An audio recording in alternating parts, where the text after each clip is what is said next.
Hi everyone, नमस्कार. अर्चनाज art of cooking या चॅनलमध्ये तुम्हा सर्वांचं मनापासून खूप खूप स्वागत आहे. तर आता वालाची भाजी बनवायची आहे, पण वाल सोलायला वेळ नाही आहे. वाल सोलणार कधी? आणि सर्वांना वालाची भाजी तर खूपच आवडते, मग टिफिनला तरी बनवणार कशी? पण त्यासाठीच तुमच्यासाठी मी आज एक अगदी भन्नाट असा उपाय घेऊन आलेली आहे. हो मैत्रिणींनो, तर आज आपण अशाच प्रकारे बिना वाटणाची अगदी झटपट होणारी वालाची भाजी बनवणार आहोत. आणि हो, ही नुसती भाजीच नाही तर ह्याचा तुम्ही रस्सा किंवा डाळसुद्धा बनवू शकता. चवीला तर अप्रतिम लागते, झटपट अशीही होते. कशी बनवायची चला पाहूया. आज आपण अगदी इन्स्टंट म्हणजे झटपट, म्हणजे तुम्ही वाल लव्हर असाल आणि वालाची भाजी बनवायची आहे, पण वाल सोलायला वेळ नाही आहे, खूप कंटाळा येतो सोलायला, तर त्यावेळेस अशा प्रकारे ही भाजी बनवू शकता. तर वालामध्ये शिराळा खूपच छान लागतो. म्हणजे आज शिराळासुद्धा आणलेला होता, म्हणून मग विचार केला चला ही वालाची भाजी तुमच्यासोबत सुद्धा शेअर करावी. तर इथे मी हा शिराळा घेतलेला आहे. ह्या अशा ज्या शिरा आहेत तर त्या आपण काढून घेणार आहोत. घेऊया. तर हे पहा, अशा प्रकारे आपण हे छोटे छोटे कट करून घेतलेले आहेत. आता आपण ही जी वालाची डाळ येते ना, तर ती घेतलेली आहे. आणि हे पहा, म्हणजे हे गावठी वाल नाही आहेत, पण ह्या डाळीने सुद्धा ह्याची चव खूप छान येते. याचा तुम्ही रस्सासुद्धा बनवू शकता, म्हणजे तिखट बनवून, किंवा अशी भाजीसुद्धा बनवू शकता. चवीला अगदी छान लागते. म्हणजे तुम्हाला वाल आपल्याला भिजवायला किंवा करायला 2 दिवस तर जातात. पावसाळ्यात अगदी कमी वेळात होतो, पण ही अगदी तुमची अर्ध्या तासात भाजी होऊन जाईल. तर भाजीसाठी एक मी मोठा कांदा आणि टोमॅटो कट करून घेतलेला आहे. इथे आपण वाटणाचा सुद्धा वापर करणार नाही आहेत. तुम्हाला आवश्यक असेल तर तुम्ही लसूणसुद्धा घेऊ शकता. कढईमध्ये तेल घातलेलं आहे, त्यामध्ये थोडंसं जिरं घालूया, थोडीशी मोहरी घालूया, कढीपत्ता घातलेला आहे. छान तडतडला की त्यावर आपण हा कांदा घालून घेऊया. इथे तुम्ही लसूणसुद्धा घालू शकता, मी लसूण घातलेला नाही आहे.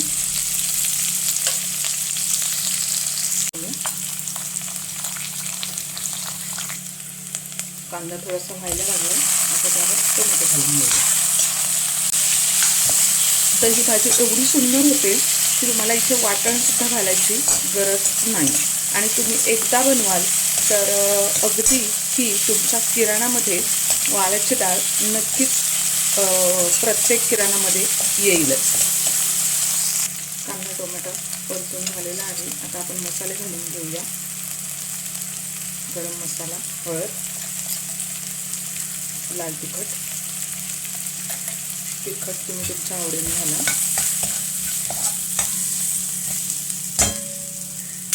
आणि ही जी डाळ आहे भिजवलेली ती घालून घ्यावी.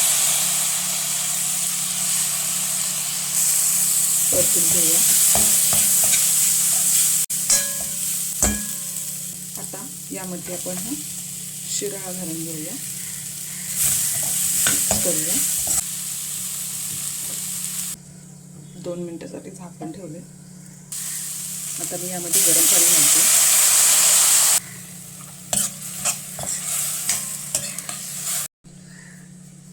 गरजेनुसार पाणी घाला, चवीनुसार मीठ घालते. भाजीसुद्धा झटपट होईल. आता झाकण ठेवूया आणि छान शिजू देऊया.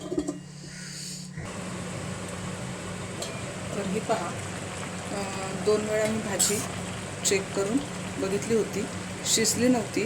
तर ही पहा, अगदी छान अशी ही झालेली आहे. तुम्ही जास्त वेळ जर डाळ भिजवलेली असेल तर खूप जास्तचा वेळ भाजी शिजायला लागणार नाही. पण जर तुम्ही अगदी कमी वेळ भिजवलेली असेल तर तुम्ही कुकरमध्ये सुद्धा 1 किंवा 2 शिट्ट्या घेऊ शकता. तर छान अशी ही भाजी झालेली आहे. अगदी घाईच्या वेळात सुद्धा तुम्ही ही बनवू शकता आणि झटपट अशी होते.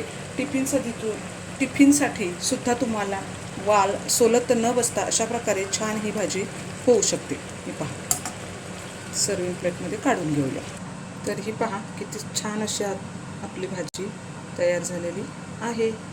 चवीला तर अप्रतिम लागतेच. आणि बिना वाटणाची आहे. अगदी तुम्हाला वाटण हवं असेल तर तुम्ही शेंगदाण्याचा कूट किंवा ओलं खोबरं किंवा नॉर्मल वाटणसुद्धा घालू शकता.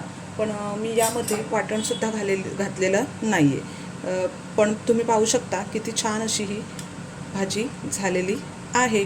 म्हणजे तुम्ही टिफिनच्या वेळात अगदी घाई गडबडीच्या वेळातसुद्धा अशा प्रकारे भाजी बनवू शकता.